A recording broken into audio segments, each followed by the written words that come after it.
দেখো প্রিয় শিক্ষার্থীরা, তোমাদের পূর্বে আমাদের আজকের টপিকটা হচ্ছে উৎপাদকের বিশ্লেষণের পরবর্তী ভিডিও। আমরা আরেকটা আজকে করব এবং কি আজকে শিখব কীভাবে অঙ্কগুলো শর্টকাটও করা যায়, আর ওই জিনিসটা তোমাদেরকে শিখাবো। আজকে উৎপাদক হচ্ছে এখানে আমার দেখো এখানে চলকে সর্বডানে অঙ্ক আছে 12, আর আমি 12কে এমনভাবে গুণ করব যেন গুণিত করে যেমন আমার 8 মিলে। যখন আমি অঙ্কটা করতে যাচ্ছি তখন অঙ্কটা দেখো, অঙ্কটা হচ্ছে এক্স স্কোয়ার প্লাস 6কে গুণ করলে 6 দুগুণে 12, তাহলে এক্স প্লাস প্লাসে কত আসলো প্লাস 2, তাহলে 2x প্লাস 12। তো আমরা করলাম, করার পরে এখানে এক্স যেহেতু আছে আমি একটা এক্স কমন নিলে এক্স প্লাস কত 6 প্লাস কত 2 আর এক্স প্লাস কত 6, তাহলে এটা উৎপাদক কত আসে, তাহলে এক্স প্লাস 6 তাহলে হচ্ছে এক্স প্লাস কত 2।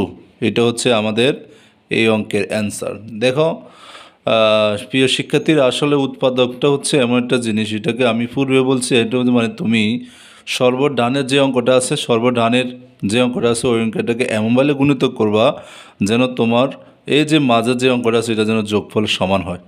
মানে এটার এমনভাবে গুণ করতে হবে ওই গুণফল দুইটিকে যদি আমি যোগ করি আর যোগফল যদি সমান হয় তাহলে তোমরা এখানে 8x পাবা।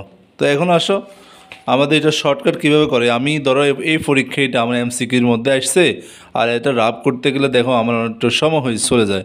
তো এখন আমাদের সর্বসাধারণ অঙ্কটা 12 আছে, তো 12 গুণ করলে 2 বার, মানে 12 এমন একটা সংখ্যা, ওই সংখ্যাটাকে আমরা 6 দেখো এখানে আসো 6 গুণ কত 2 প্লাস গুণ আসে। তাহলে আমরা এখন যেহেতু এক্সের এটা চলক আছে না, এই চলকটা তুমি কী করবা, চলকের জন্য তুমি কী করবা এক্স প্লাস 6 কত আসছো এক্স প্লাস 2, এটা হচ্ছে তোমার শর্টকাট নিয়ম। এখানে পরবর্তী আরেকটা অঙ্ক আছে, অঙ্কটা হচ্ছে দেখো এখানে ছিল x square minus 7x plus 6, তাহলে আমি 6কে এমনভাবে গুণিত করতে হবে যেন আমার বর্গ যেমন আমার মিডল টার্ম কত মিলে 27 মিলে। তো আমি অঙ্কটা করতে দেখো এক্স স্কোয়ার মাইনাস, তাহলে 6কে গুণ করলে 6কে, মানে আমি যদি 6কে গুণ করি 6কে 6 মাইনাস 7x মিলে, তাহলে 6x প্লাসে মাইনাসে মাইনাস এক্স প্লাস কত 6। তো এখন করলে এক্স স্কোয়ার এক্স মাইনাস কত 6 মাইনাস 1, তাহলে এক্স মাইনাস কত এক্স প্লাস 6। তো এখন যেহেতু এক্স প্লাস 6 আসলো তাহলে এক্স মাইনাস আমি 6 এবং কত এক্স মাইনাস 1, এটা হচ্ছে আমার এই অঙ্কের আনসার।